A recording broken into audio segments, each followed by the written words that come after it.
Hello बच्चों, let's read the question and the question says the total thickness of the diffusion membrane of alveolus capillary is। Question में हमें ये पूछ रहा है कि जो डिफ्यूजन मेम्ब्रेन है एल्वोलस कैपिलरी का उसकी थिकनेस क्या है।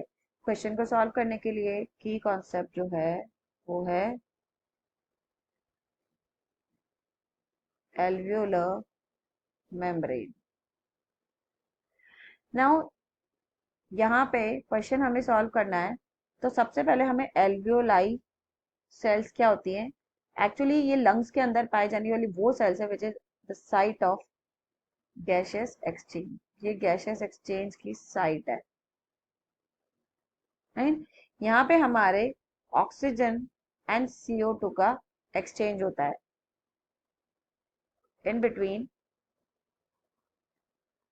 Alveoli and blood and between blood and tissues इस तरह से। अब मैं इनका अगर डायग्रामेटिकली देखें तो यहाँ पे जो गैशियस एक्सचेंज हो रहा है सो हियर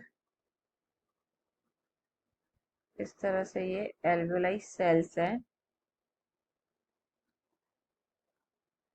और इसके चारों तरफ ब्लड कैपिलरीज का नेटवर्क है।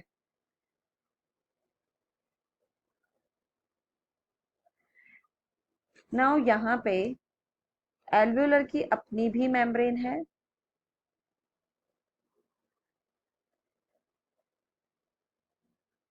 Which is thin squamous cells और ब्लड कैपिलरीज की भी अपनी मेम्ब्रेन है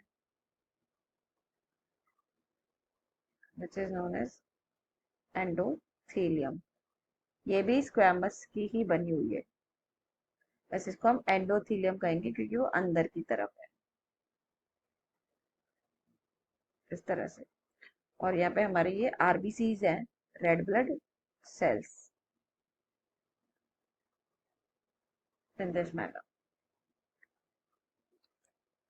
Now this is our alveolar cavity. This is thin squamous epithelium जो कि एल्वेओलाई की मेम्ब्रेन है। यहाँ पे हमारा बेसमेंट सब्सटेंस है, this is basement substance and ये हमारा एंडोथेलियम है। तो ये तीन मेम्ब्रेन्स हैं हमारे डिफ्यूजन मेम्ब्रेन जहां से गैसेस का डिफ्यूजन होता है and this is RBC which actually takes up the oxygen। तो ये एल्वुलर कैविटी से इन मेम्ब्रेन्स को क्रॉस होते हुए हमारे यहाँ पे क्या आता है ऑक्सीजन, और इस ब्लड सेल से इन मेम्ब्रेन से क्रॉस होते हुए एल्वुलर कैविटी में CO2 बाहर आता है। तो CO2 तो बाहर एंड ऑक्सीजन अंदर राइट। अब ये जो तीनों मेम्ब्रेन है, this is one membrane, this is two and this is three membrane. इन तीनों मेम्ब्रेन की अगर मैं प्रॉपर्टीज बात करूं तो ये जो है these are very thick in nature. Thin sorry thick नहीं, मैं बोलूंगी थिन है, ये बहुत पतली होनी चाहिए तभी हमारा डिफ्यूजन जो है गैसेस का इजी हो सकता है। तो the membrane should be very thin right. Thin के अलावा अगर हम देखें तो यहाँ पे ब्लड कैपिलरीज का नेटवर्क होना चाहिए तभी इजीली डिफ्यूजन होगा राइट। तो ये जो प्रॉपर्टीज है this is very important for the easy diffusion of gases. इसीलिए इन तीनों मेम्ब्रेन की जो थिकनेस है अगर मैं बोलूं मेजर करें तो it is around less than 1 millimetre. ये लेस देन 1 मिलीमीटर ही है क्योंकि थिकनेस कम से कम होगी, थिन ज्यादा होगा, पतली झिल्ली होगी तभी गैसेस का डिफ्यूजन इजीली होगा, इसीलिए उनको डिफ्यूजन मेम्ब्रेन कह रहे हैं।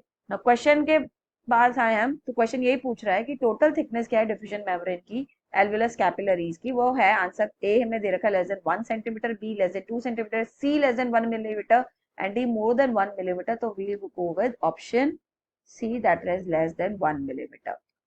So the answer is C.